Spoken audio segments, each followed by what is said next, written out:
प्यारे विद्यार्थियों, कक्षा 9 मीराबाई द्वारा रचित काव्य पदावली आज हम लोग पढ़ेंगे।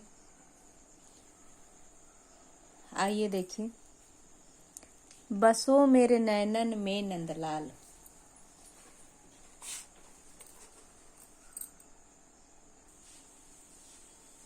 मोर मुकुट मकराकृत कुंडल अरुण तिलक दिए भाल, मोहनी मूरति सांवली सूरति नैना बने विशाल, अधर सुधारस मुरली राजति उर बैजंती माल, क्षुद्र घटिका कटि तट शोभित नुपुर सबद रसाल, मीरा प्रभु संतन सुखदाई भक्त वछल गोपाल।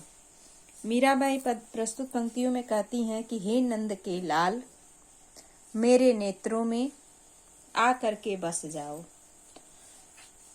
नेत्रों में बसने का मतलब है कि मैं जहाँ देखूं वहां आप ही दिखाई दो, आपके अलावा मुझे कोई दिखाई न दे। ऐसी भक्ति करते हुए कहती हैं कि हे नंद के लाल, मेरे नेत्रों में बस जाओ। मोर मुकुट मकराकृत कुंडल, जिनके मुकुट में मोर के पंख लगे हों, मछली मकराकृत यानी मछली के आकार का कुंडल, कानों में मछली के आकार का कुंडल पहने हों।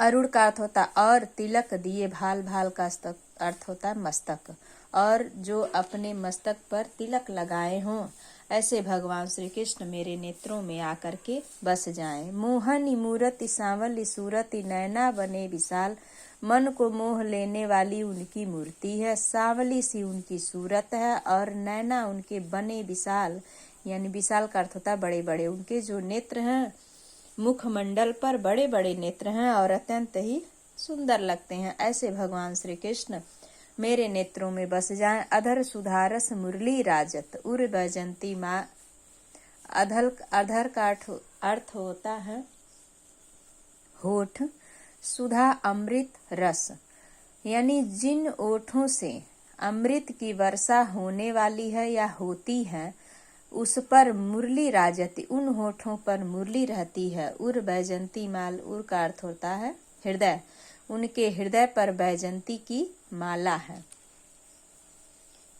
क्षुद्र घटिका कटि तट शोभित नुपुर सबद रसाल, क्षुद्र यानी छोटी छोटी घंटियां, कट यानी कमर के, तट यानी किनारे पर शोभित होती हैं, यानी भगवान श्री कृष्ण कमर में करधनी पहने हुए हैं और उस करधनी में छोटी छोटी घंटियां लगी हुई हैं और वह अत्यंत ही सुशोभित होती हैं। नुपुर सबद रसाल, और उनके पायल के जो शब्द है, नुपुर का अर्थ होता पायल, शब्द यानी शब्द, रसाल यानी रस देने वाले हैं। जो उनके पायल हैं वो पहने हुए हैं, चलते हैं तो उनके बजने से अत्यंत मधुर रस निकलता है, मधुर आवाज निकलती है। मीरा प्रभु संतन सुखदाई, मीरा के प्रभु संतों को सुख देने वाले हैं। भगत बछल गोपाल, और अपने भक्तों की रक्षा करने वाले हैं। तो आप लोग काव्यगत सौंदर्य लिखेंगे कि इसमें शांत रस है और भक्ति भावना है, इसमें भक्ति की गई है, भक्ति रस है, ब्रज भाषा है, भाषा ब्रज ही है, संगीतात्मक है, ये गेय पद है, गाने योग्य भी है, अनुप्रास अलंकार है। दूसरा देखिए, पायो जी मैं तो राम रतन धन पायो, वस्तु अमोलक दी मेरे सतगुरु कृपा करी अपनायो, जन्म जन्म की पूंजी पाई जग में सभी खोवायो, खर्चे नहीं कोई चोर न लेवे दिन दिन बढ़त सवायो, सत की नाव खेवटिया सतगुरु भव सागर तर आयो, मीरा के प्रभु गिरधर नागर हरख हरख जस गायो। पायो जी मैं तो राम रतन धन पायो, मीरा जी कहती हैं कि पा लिया है मैं राम रूपी एक रत्न, जो धन है, राम रूपी रतन धन मैं पा लिया है।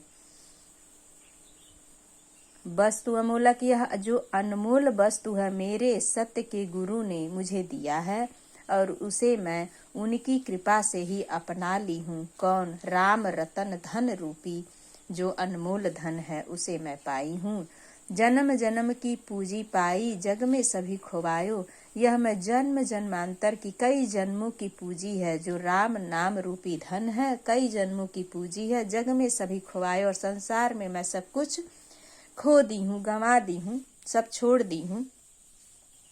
खर्चे नहीं कोई चोर न लेवे, दिन दिन बढ़त सवायो। यह जो राम नाम रूपी रतन धन है वह खर्च नहीं होने वाला है और न कोई चोर इसे चुरा सकता है, और यह दिन दिन सवा के रूप में बढ़ते ही जाता है। सत की नाव खेवटिया सतगुरु भव सागर तर आयो। हमारी सत्य की नाव को खेने वाले चलाने वाले हमारे सत्य के गुरु हैं, और भव मतलब संसार होता है, और सागर यानी संसार रूपी सागर से तर करके मैं बाहर आ गई हूँ। मीरा के प्रभु गिरधर नागर हरख हरख जस गायो। मीरा जी कहती हैं मेरे प्रभु गिरधर लाल हैं, गोपाल हैं, मैं उनके गुणों का गान बहुत ही प्रेम पूर्वक करती हूँ।